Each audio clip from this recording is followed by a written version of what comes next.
Hola, ¿qué tal? Que Dios les bendiga, qué alegría, qué gustazo, qué bendición saludarlos hoy viernes 6 de diciembre.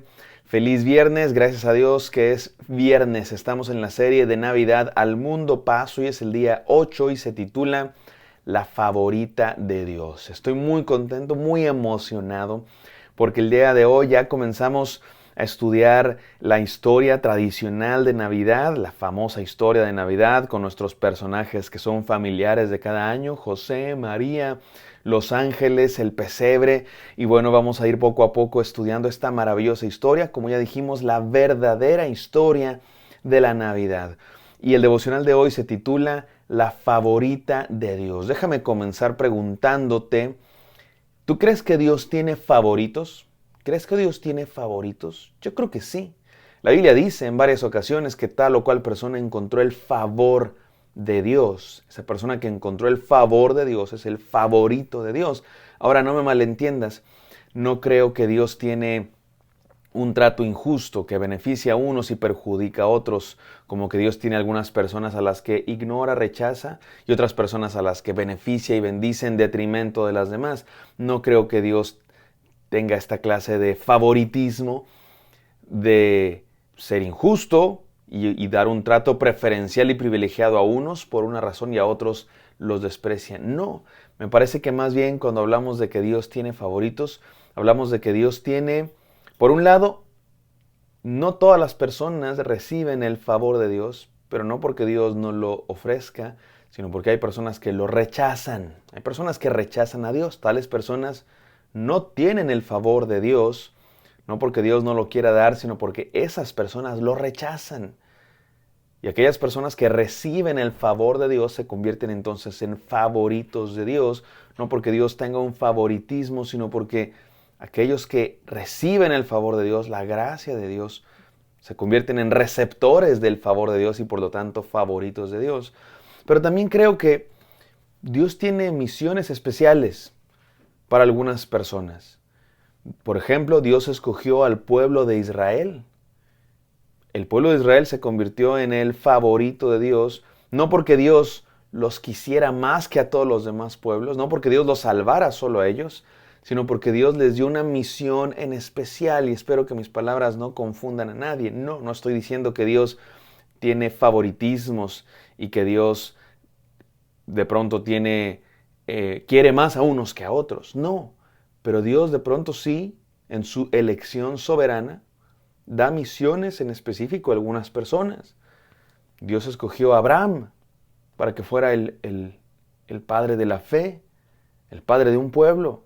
No escogió al vecino, no escogió a otra persona de otro lugar, escogió específicamente a Abraham. Ahora, eso no significa que todos los demás que no son del pueblo de Dios están perdidos y no tienen el amor de Dios. No, de hecho, Dios escogió al pueblo de Dios precisamente para que sea bendición a todas las naciones.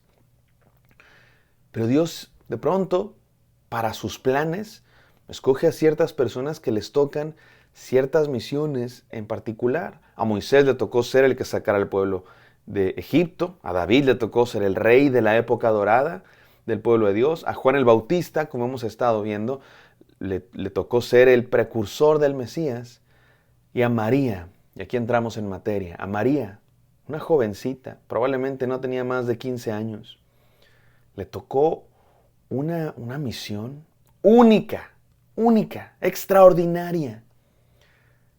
No puedo ni siquiera expresarlo con palabras, lo extraordinaria de la misión que le tocó a María. Ser la portadora en su vientre del Salvador del mundo, del Hijo de Dios, de Emmanuel, Dios con nosotros. Única. Ahora, María era una mujer, una jovencita de hecho, como cualquier otra. ¿Qué tenía de especial María? Probablemente nada. De hecho, por eso la escogió Dios. Porque Dios se encarga de escoger lo inesperado, lo que el mundo a veces incluso rechaza, para llevar a cabo sus gloriosos propósitos. Es una mujer, no es una divinidad, no es una deidad, no es una diosa, es una mujer, un ser humano, imperfecto como tú y como yo, pero que fue escogida para una misión extraordinaria. La favorita de Dios. Fue María de alguna manera la favorita de Dios. La Biblia dice que recibió el favor de Dios. Pero ¿sabes qué? Tú también puedes ser el favorito de Dios. Tú también puedes ser la favorita de Dios. Si recibes la gracia de Dios, si recibes la misión que Dios tiene para ti. Seguramente no nos tocará una misión como la de María, así de única y extraordinaria, pero seguramente sí nos tocará una misión de Dios, también única y también extraordinaria, porque Dios tiene favor para cada uno de nosotros y si lo recibimos, somos sus favoritos. Vamos a orar y después leemos el texto. Gracias, Padre Santo, por este devocional. Ayúdanos a recibir tu palabra, ayúdanos a recibir tu favor. En el santo nombre de Cristo Jesús oramos. Amén. Voy a leer Lucas 1 del 26 al 30, dice así la palabra de Dios. Al sexto mes, o sea, 6 meses después de que el ángel Gabriel había anunciado a Elisabet y Zacarías que iban a tener un hijo y que concibieron Elisabet y Zacarías un hijo que sería Juan el Bautista, a los 6 meses avanza la historia. Vamos a un segundo capítulo en esta historia.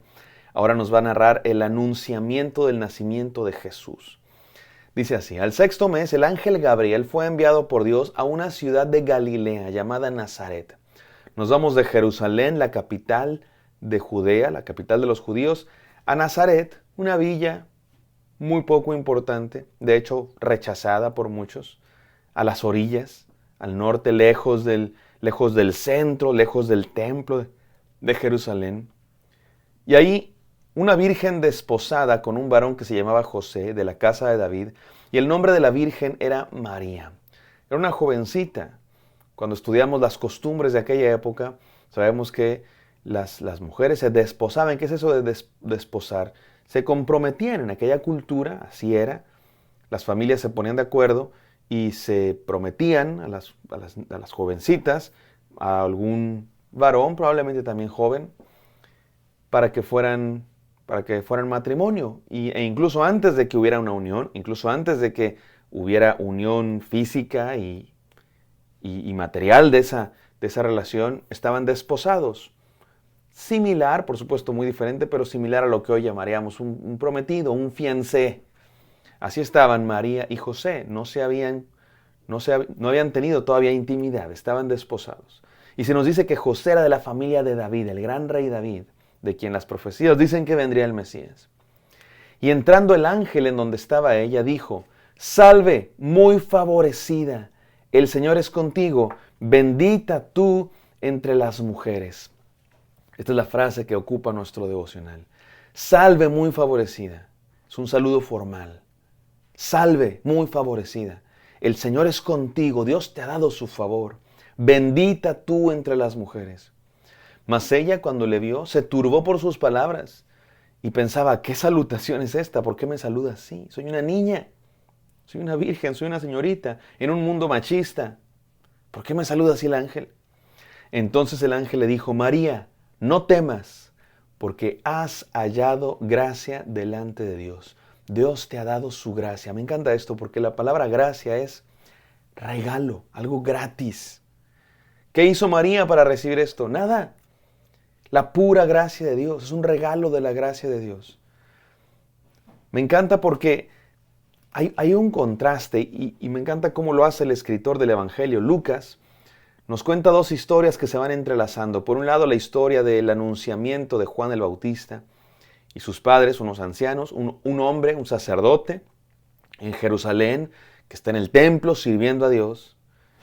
Nota tú que es un hombre en un mundo donde son los hombres los que dirigen, los hombres los que llevan el culto, un hombre judío sirviendo en el templo en Jerusalén, la capital del pueblo judío.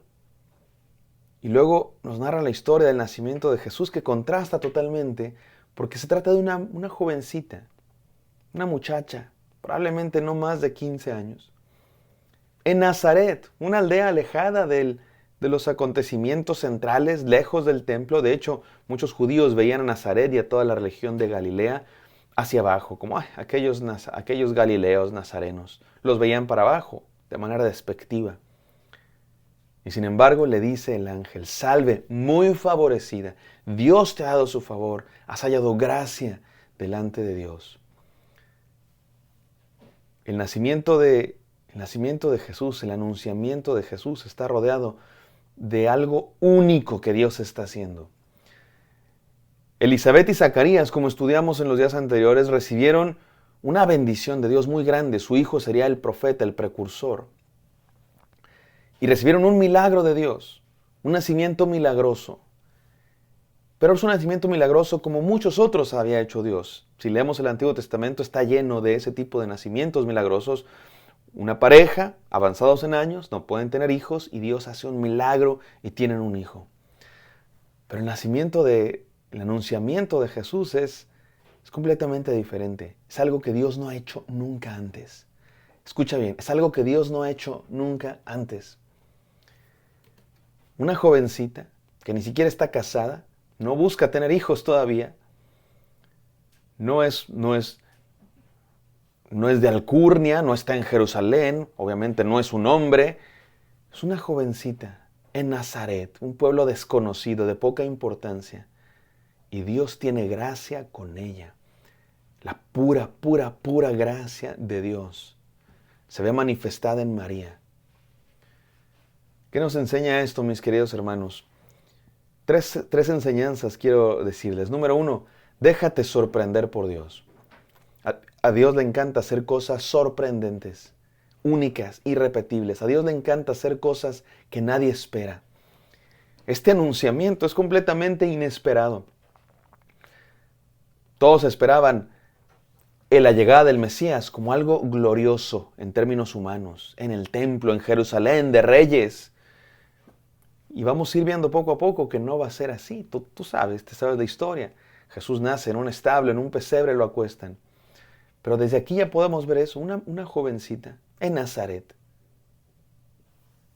recibiendo la gracia de Dios. Déjate sorprender por Dios, mi amado hermano. Dios va a hacer cosas diferentes a lo que esperamos, diferentes a lo que ha hecho antes. A Dios le encanta hacer eso. A Dios le encanta hacer eso. Déjate sorprender. Abre tu mente, abre tu corazón para lo que Dios va a hacer. Número 2, recibe la gracia de Dios. Lo que Dios hace no es por merecimientos. No nos merecemos el amor de Dios. No nos merecemos la gracia de Dios. De hecho, decir que nos merecemos la gracia de Dios es una contradicción en sí misma. Porque gracia significa regalo inmerecido. Por eso se llama gracia, porque es gratis. Porque es por amor, nada más por amor. Eso es lo que recibió María. Y eso es lo que recibimos tú y yo. Con cada amanecer, con cada rayo del sol, con cada palpitar del corazón, con cada aliento que damos. Es gracia de Dios. Recibe la gracia de Dios. Y si recibes la gracia de Dios, eres un favorito de Dios porque has recibido su favor. Y número 3, no tengas miedo. No tengas miedo, mi amado hermano. A María le tocó realizar una obra extraordinaria. Extremadamente extraordinaria. Por eso el ángel le dijo, bendita tú eres entre las mujeres. Único. El nacimiento, este anunciamiento a María es único.